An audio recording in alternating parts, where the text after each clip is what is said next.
We started with that hymn 390, primarily in a sense because I'm probably going to tell you that Sodom didn't in fact sink beneath the seas of the Dead Sea, even though that middle verse does suggest that. Why are we talking about it? Because as Brother Andrew explained in his prayer, it's to try and show you that some of the things that we find even now, even at this late stage in this part of mankind's history, there are finds out there, archaeology out there that does support the Bible, and I think that's wonderful to still think we can have that in this day and age. So this is really about my experience of this archaeological dig that I've been privileged to be on 2 occasions, and some of the findings that are coming out of this particular dig in Jordan. So where do we start? Well, we start at a famous map in the city of Madabar in Jordan. It's the oldest mosaic map, one of the oldest maps in the world, in fact, because it was laid down, they think, about 600 or 670 AD, I think, to be precise. And unfortunately, when they were redesigning the church or putting a church on top of an older church, they dug most of it up, which is quite sad. But what is left is still very profound and shows effectively all the ancient sites as those people knew at that stage and that part of the world in that sort of 7th century, what they thought was around in terms of biblical sites. So a lot of things to see. As you can see, the River Jordan coming into the top of the Dead Sea, and there were fish still in the River Jordan in those days, before it was all polluted with all the sort of chemicals that are now left in the Jordan river. And it was a much bigger river than it is now. I think 90% of the water is taken out for agriculture. The little, I'm just going to use my arrow if it'll appear, the little boat-like structure there has actually been explained to me. That's one of those ferries where you have a wire and your little boat attached, and that was a common way of getting across the River Jordan in those days. Oh, it's changed it for me, that's great, thank you. What of his interest is these 2 big cities up here that unfortunately have had their names removed.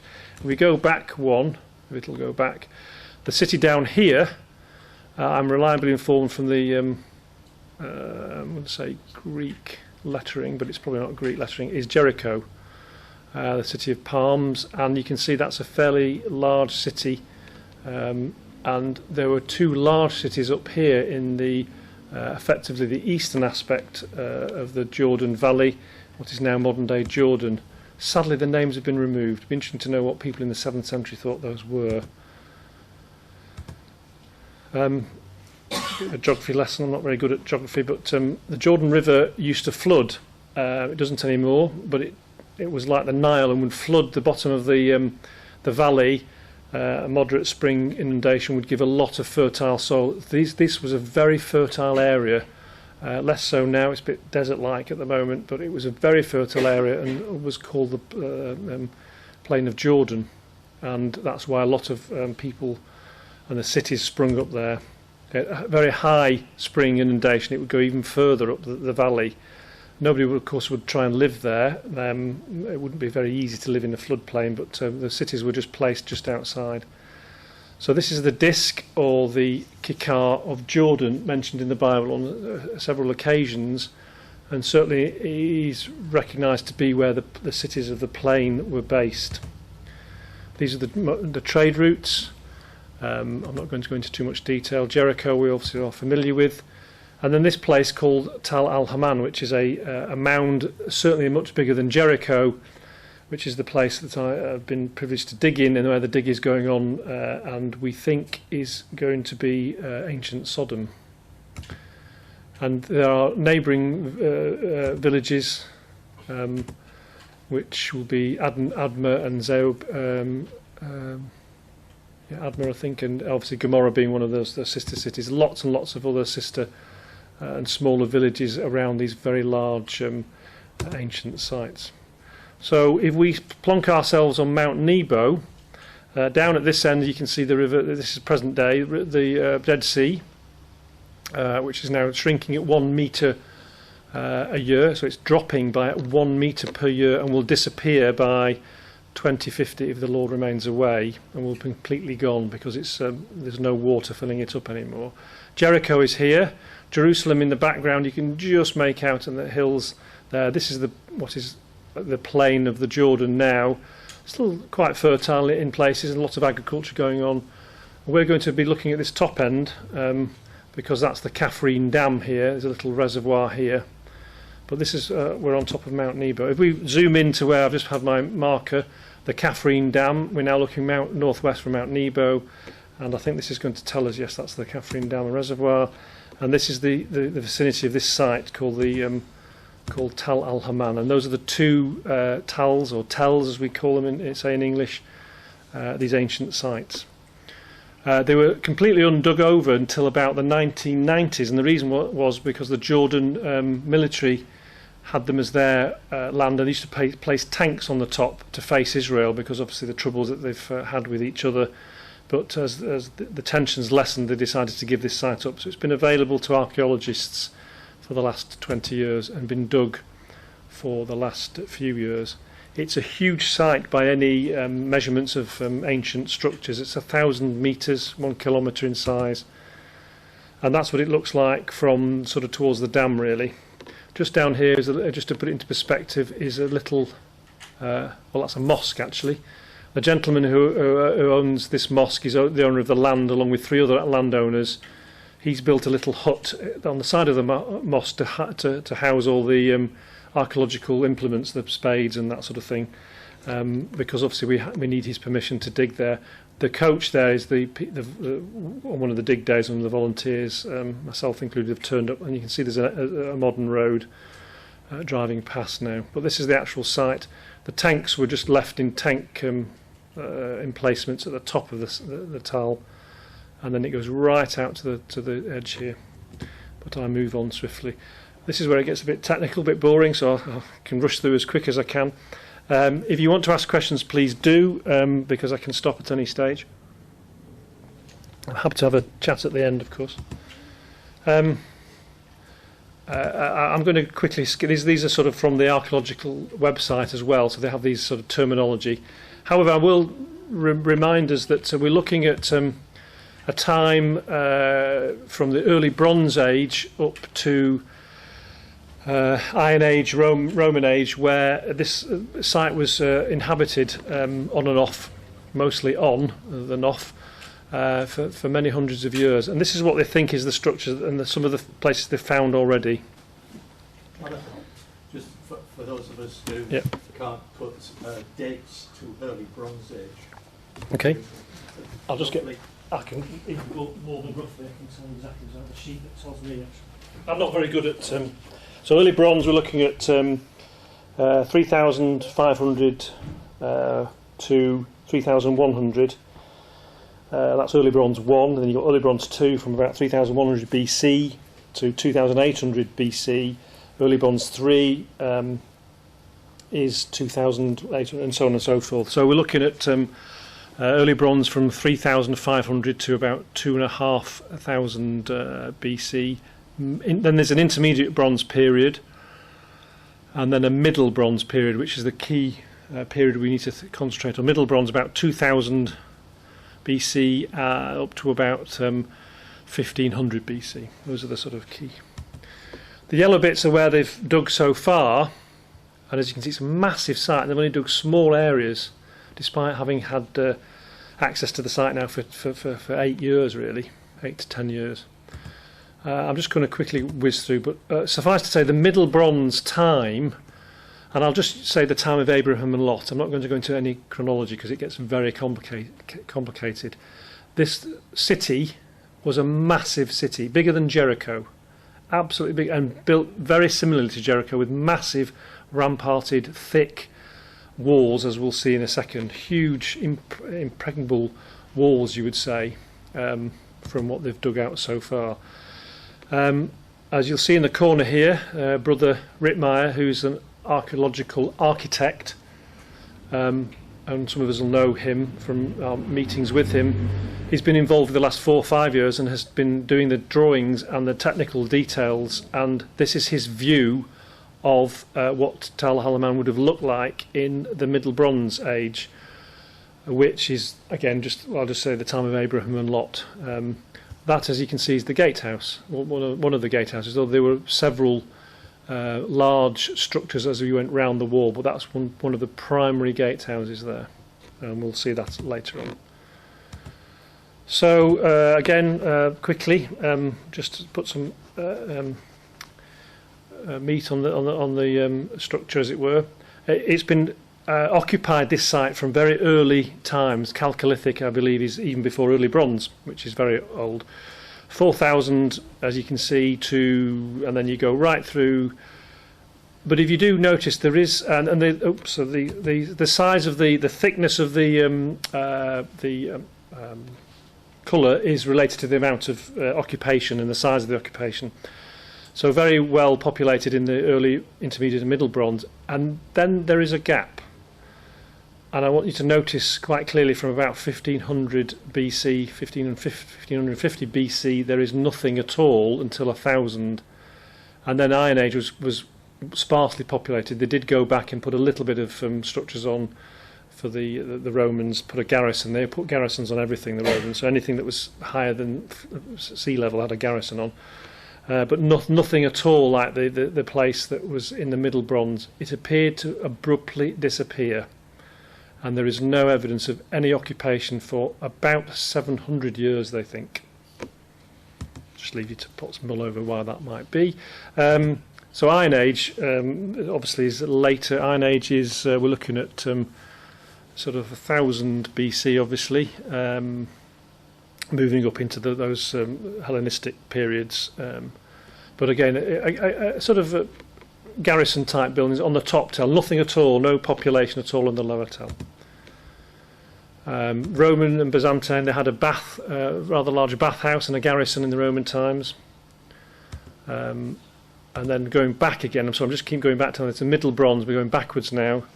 I'm just reminding us that this massive ramparted city, huge city with the upper echelons of society probably on the top tell, with the palace and top guys on the top tell, and the lower the populace who obviously went out into the fields and so quickly on archaeology. If you want to do an archaeological lesson, then this is it in 30 seconds. I've not learnt a huge amount about it, but you dig down and you go through layers, of course. So when you dig and get to the bottom of something, you can work out from the pottery, because pottery is indestructible, what the layer you're digging at, and that's how you date the layers from the pottery or the finds that you have. So from this particular area, just one small section, having dug down into it, this is what you can extrapolate. This is the sort of thing that Brother Rittmeyer would have extrapolated. That there was an ancient house there, and then there was an early bronze house built over the top of it, and there was more early bronze too, and so on and so forth. And you go through all these layers. As you can see, they do fit with the sort of layers that you can see in the actual soil. And then you get the early bronze streets, and the main city wall is at the side there. And it just shows how technically difficult it can be to make up to judge what was built on top of what. This is just to show. I'm going to skip through very quickly because it's not terribly helpful until we get to the top layers. MB2, and you'll hear me use MB2 as a shortcut for Middle Bronze 2, is the Abraham and Lot's Day. Massive mud brick walls and a lot of mud brick wall features in MB, which were effectively the walls that Jericho and this other city now, which was bigger than Jericho, were made of. These, as you'll see in a minute, very large walls. At the top, though, on top of the mud brick, when we get there, is some ash and ashy soil, burnt soil. And I think again we could probably begin to realise that there was some fiery conflagration that caused ash to appear at the very top. I'm going to quickly skip, if this will allow me to. So, and then of course this is somebody putting on top of all this was the Middle Bronze wall as well, which had been eroded away, and the soil that's left is obviously some of the ashy soil, but the Middle Bronze Wall would even be higher than this in its. And just to let you know that the archaeological bulk line that we were looking at is this section here. That's Brother Mike Thompson from Ealing Meeting, who was one of the volunteers with me when we went, and that's the dig director, Steve Collins. He gives a tour to all the new volunteers each week that we start, and we were just having a tour of the site. So that's the bulk line that we were looking at, and we were actually walking up the one of the what's left of the city wall into the place itself. This is a typical dig group. I'm not on it if you start trying to find me. It's done a few weeks before. A mixture of volunteers, the archaeological team, and the Jordanians that help us dig as well. And it's a joint dig with the government of the Department of Antiquities in Jordan and a university in Albuquerque, New Mexico, in the States. We dig in January and February, and it's a bit warm, a bit like today really, but it can get quite hot even in January and February. But it's not bad. It's a sort of it's cool enough to have your togs on, as you see, but often warm enough to have hats and make sure you cover up. But it's just a great time to dig because you don't ever get too hot and sweaty. But it was hot. Moving on to what we have found, or what the team has found, and this is for me one of the most exciting bits really, is the edge of a gatehouse. As you can see, it's a very large-ish gatehouse. You can see people in there sort of where they're digging at the present time. And this is one of the boom photographs that they take to document it. This is a Middle Bronze II gatehouse, so in other words this is the time of Abraham and Lot. Again, we think this might be the gatehouse of the city of Sodom, and in other words the front door. And one has to therefore think that if you look at Genesis 19 verse 1, Lot sat with the elders in this gatehouse. So it's wonderful to think that is a possibility. And this is another shot looking down. What is very extremely complicated is that there were gatehouses before the Middle Bronze time, and there were gatehouses after, and each one was designed differently, and the ones that were after were basically much later, because there'd been no presence there for a very long time. And in fact, actually, I think the Middle Bronze II probably was the last gatehouse. So a lot of these structures are higgledy-piggledy built on top of each other, and you need somebody very clever to interpret them. And I'll just quickly flick you through what an archaeological dig looks like. I'm sure you've got some ideas. We were on the other side now. This is the site I was in this year, which I think is now going to turn out to be another gatehouse on the other side of the city, leading up to the top Tal, which is up here, and a gate there. And there was a roadway which we've discovered. It seems to be moving me on somewhat. There we go. Oh, and that's me swinging a pickaxe. It can be quite hard work sometimes digging, because you have to shift a lot of soil to get to the layers. But it's worthwhile. As myself, we were then getting into the lower structures, and obviously once you start getting into those lower structures, you take your time, because you start finding pottery. At some stage we will look at some of the pottery. Now you'll think, why have I brought pottery back? I'm allowed to bring pottery back because these are the pots sherds that are not kept for diagnostic purposes and are quite freely available to the volunteers. So I haven't slipped them in my pocket or anything like that. They are left on a pottery dump in the site, and they are basically dumped and not required. And these are the things. What you're doing when you're going through some of the structural layers is looking for pottery so you can date the layer. The girl in the background is actually inside an Iron Age 2. Wait for it. It's an Iron Age 2 silo, which had probably, because it was plastered out, it would have olive oil in. We wait to find out from the bottom of the site, from the scrapings we took there, whether there's any residual ancient olive oil and the like, or what we'll find. As you can see, it's quite quite fun to be a volunteer. You do work hard. You start about 7 o'clock for breakfast. You're on the site for 8, and you dig till about 2 or 3. But digging is at your own speed. You're not forced to do anything. You're not made to keep working when you don't want to. You can stop when you want. You can wander around, have a break. see what other people are doing. But generally, you are expected to sort of help out in the team effort. That's Brother Edwards, by the way, from Leeds Oakwood as well, who came out with me this year. It's pretty dirty work, but you stay in a decent hotel, and they look after you in terms of making sure you're fed and watered. So that's our site towards the end of the week when we cleaned it out. Very complicated. I'm not going to go into details other than there's a mixed bag of all sorts of things going on. I suppose the most significant thing is this flat bit here, which you would think is fairly non-specific, but is a mud brick roadway that's going up the hill, and probably again is a Abraham and Lot roadway going up to one of the upper gatehouses of the city.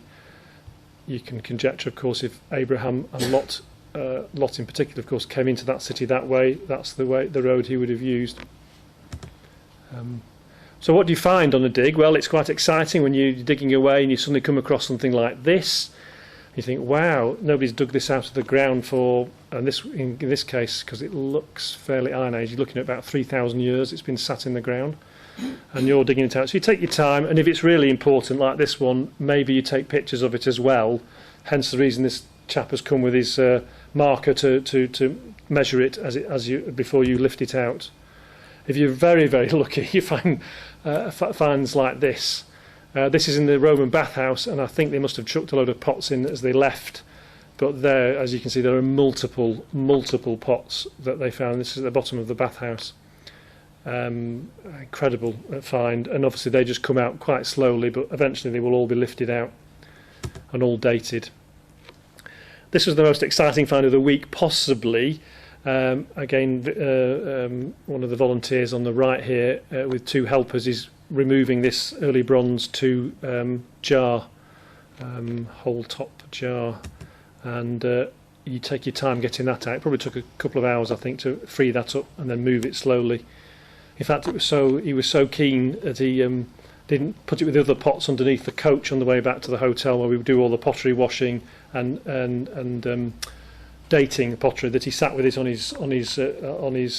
the coach with his arm round it, just to make sure it didn't fall off the seat, because those sort of things are museum pieces when they get cleaned up. And when you get back to the hotel and the pottery's been washed, although this is not quite what a pottery reading is like, there is then a diagnostics where you look and try to work out where the pottery is from in terms of what era and date, and therefore you can tell where you were digging. Everything's labelled so you know exactly where that pot came out.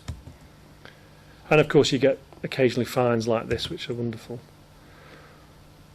So going back to the dig, this is looking at on the top of our site with all sorts of things going on. This is an iron 2 silo here for grain, possibly, or some other, because obviously there were no cold storage, so the best thing to do was to put them in the ground, dig a hole, line it with brick, and then put your whatever you wanted to store in the ground, and it would stay reasonably fresh, I would think, for some considerable time. This is the plaster-lined silo. This is the Roman bathhouse, completely different sort of construction, very neat, tidy, large stones, as you can see, a typical Roman bathhouse, which would obviously be flooded and water in at the bottom. Back to the gatehouse.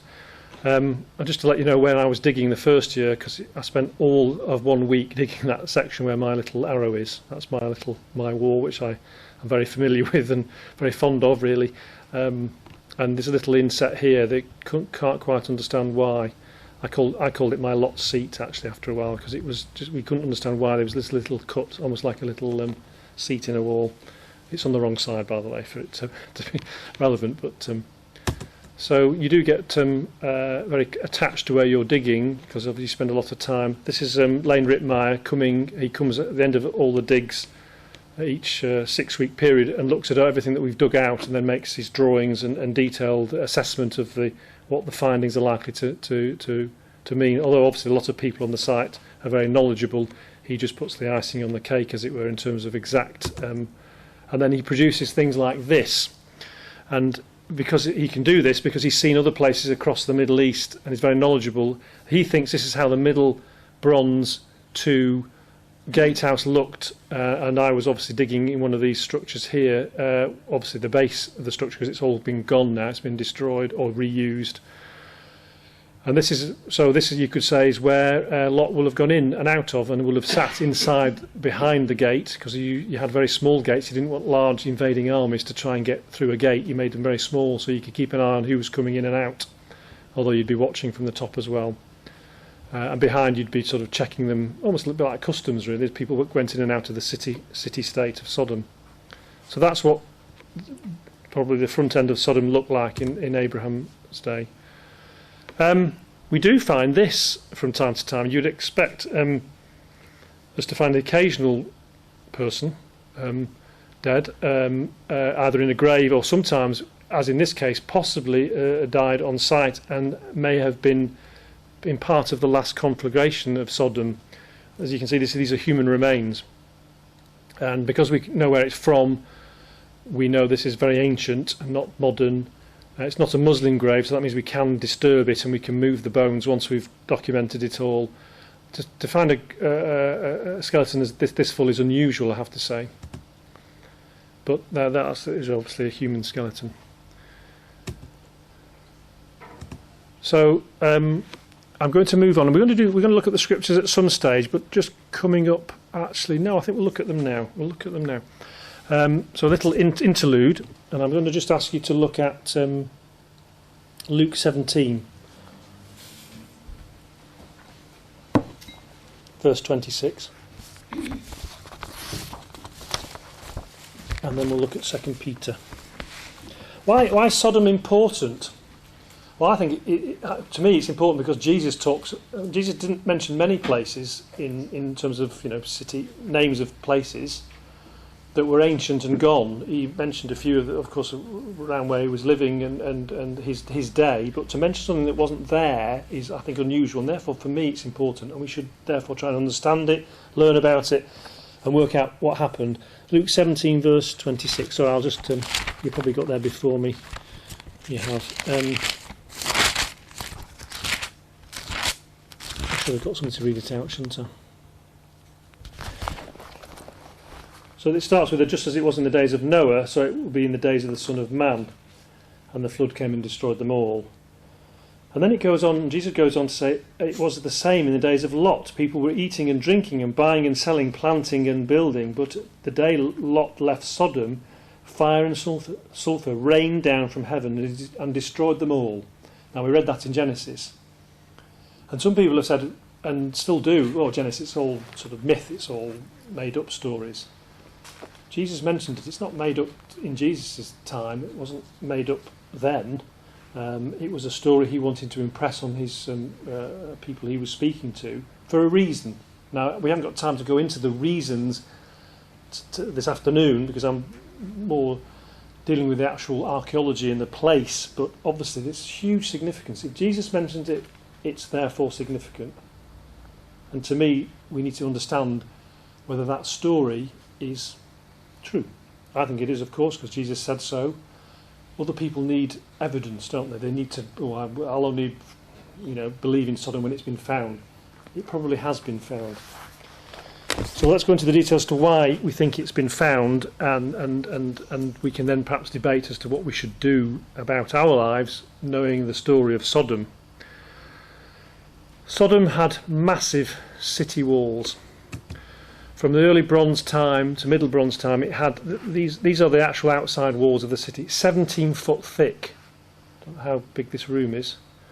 13 foot on the Middle Bronze, and they obviously builders often reused the walls of previous eras to build on top. So when you look from the side on, this is what. And I'm quickly skipping some of this. This is what Sodom would look like from a side-on view. The walls of Sodom would look like in Abraham and Lot's day. They were built on top of the early bronze walls, and there was this massive amount of mud brick. These are all the bricks here, and there's millions of them on site, as it were, and actual then stone walls as well as sort of supporting structures have been found. Because otherwise, mud brick would all slide down the hill, you had to put walls in to protect them. So how wide is this? How big is this sort of wall? Although that's a shot of some mud brick, just to show that they are still there, and in some places still in situ. That's classical mud brick of Abraham and Lot's time. So jumping across on the top again, and these are these internal, what were they called? Internal stone stabiliser walls which were found. So what's the width of that? It's 33 metres wide. I don't know, is this room about 6 metres? Is that? Yeah. A bit wider, I would say. Yeah. 10 metres at. Yeah. About 30 feet. So it's so 33 metres is 3 times. So the wall going up in a sort of from the bottom to the top is 33 metres wide. That's why nobody could take Sodom, and why it's such a popular place to live. Obviously because it had been developing over hundreds of years and become a sort of, like Jericho, a very popular place to hang out, I suspect, and to be part of, because it had never been conquered, and there was none of the cycling around of conquer, reconstruction, and then being conquered again. They just carried on living and doing very well for themselves, as they thought. I'm going to skip all the bits. What's left is the red line. Everything else has gone, as you might imagine, over the years. So this is all fairly technical. It's a 7.42 metre rise. I'm not sure what the preservation factor is, but it's got a 40% preservation factor. And we're still below sea level. Just to show you that these walls are actually genuine. This is the dig director stood on top of one of the walls, and you can see they look huge even in today's viewing, don't they? They're massive. What's left of them? And obviously they're built on top, and they're higgledy-piggledy mixed up with other things too, so you've got to take your time interpreting. Going back to what the city looks like, I'll just leave that on. That's the front end of the city, the gatehouse, which would be part of the walled structure. We've read Luke 17. Let's look at 2 Peter 2.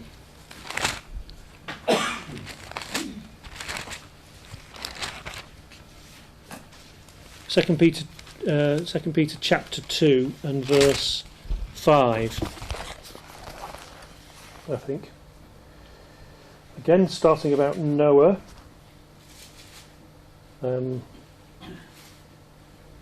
If he did not spare the ancient world when he brought the flood on its ungodly people, but protected Noah, a preacher of righteousness, and 7 others, if he condemned the cities of Sodom and Gomorrah by burning them to ashes and made them an example of what is going to happen to the ungodly, and if he rescued Lot, a righteous man who was distressed by the filthy lives of lawless men, if this is so, then the Lord knows how to rescue godly men from trials and to hold the unrighteous for the day of judgment.